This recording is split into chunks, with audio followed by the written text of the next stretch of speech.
Rules in Magic the Gathering are often touted as being simple. Simple in the way that reading the card explains just the card. Simple in the way that the American government could tell us what we owe on our taxes and have us just double check that. But instead, corporations have lobbied the American government to make this process convoluted, confusing, primed for errors. Previously, we asked what would happen if you have a Naga Fleshcrafter in your graveyard, an Enduring Curiosity on the battlefield, alongside a Devoted Druid and an Apex Altasaur. You activate the Fleshcrafter's Renew ability from the grave, you slap a 1/1 counter and the world's best cat pin on Enduring Curiosity, turning the Altasaur and Druid into copies of the Enduring Curiosity. And then you Cult of the Lamb your board. We know that you did it out of love, but what happens next? Players may not find this interaction intuitive unless they've run into it before and literally looked up the rules before, so that's where we're here to help. To dig into this, let's go ahead and start at the very beginning with the Naga Fleshcrafter's ability. We renew the Fleshcrafter with its Renew ability from the graveyard at sorcery speed, and we slap down a counter on the Enduring Curiosity, morphing our other creatures into copies of it. But what does it mean to copy something? Let's take a look-see at Rule 706.2, specifically these two lines. When copying an object, the copy acquires the copyable values of the original object's characteristics. And the copyable values are the values derived from the text, printed on the object. Boring. Distilling the jargon down, when you make a copy of something, you're copying the text written on the thing that you're making a copy of. Full stop. Nothing else needed, don't overcomplicate it. So this means that our Altasaur and Devoted Druid are indistinguishable from Enduring Curiosity until end of turn. So now we move on to the next step. We have our cats, now we must blow up the cats. After turning our creatures into copies, we detonate the board with a board wipe. Now, Enduring Curiosity has a cheeky line of text that says, when Enduring Curiosity dies, if it was a creature, return it to the battlefield under its owner's control, and it's an enchantment. It's not a creature. So do we bring all of them back? Because like they technically all were Enduring Curiosities, but now that some of them are in the grave, they're no longer copies. Bah! This is definitely where things just kind of get a little bit weird. While all of the 3 Enduring Curiosity creatures do die, it seems logical that the Devoted Druid and the Altasaur would lose their copy effects once in the graveyard, and thus lose the text that says return to the battlefield as an enchantment, meaning that only the original Enduring Curiosity would rise from the grave as a stark reminder of your atrocities. I wouldn't blame you for thinking that to be true.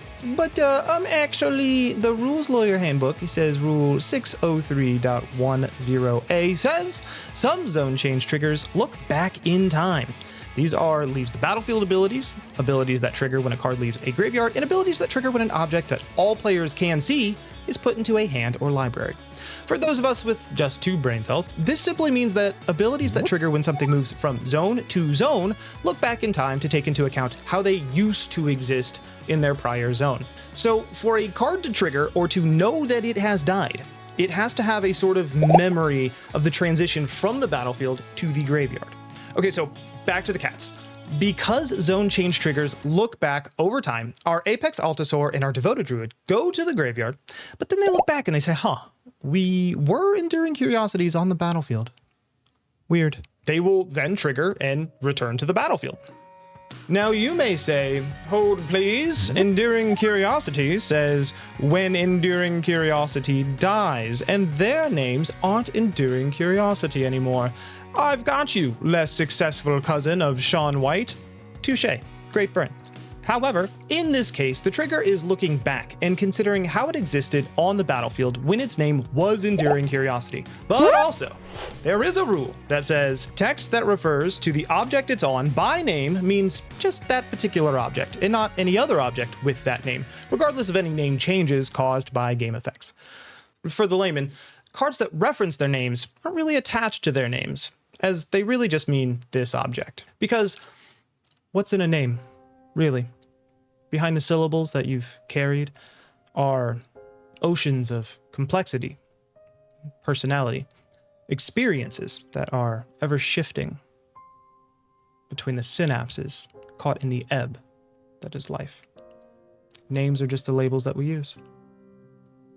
I found humanity in the Magic the Gathering comprehensive rules today. So we've made our cat army. We've sent them to the Shadow Realm. They've Bakora'd us. Now what?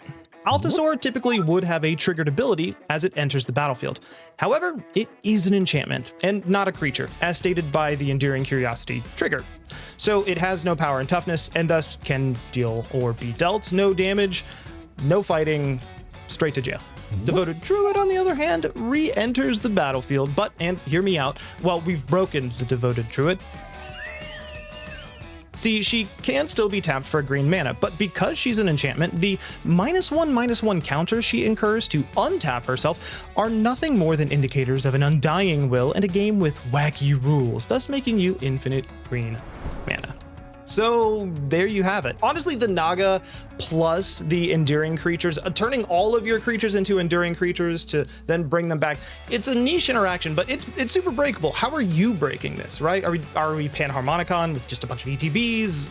What? There's something here. There's something here. And what would your new name be, should you choose to take another one? And why?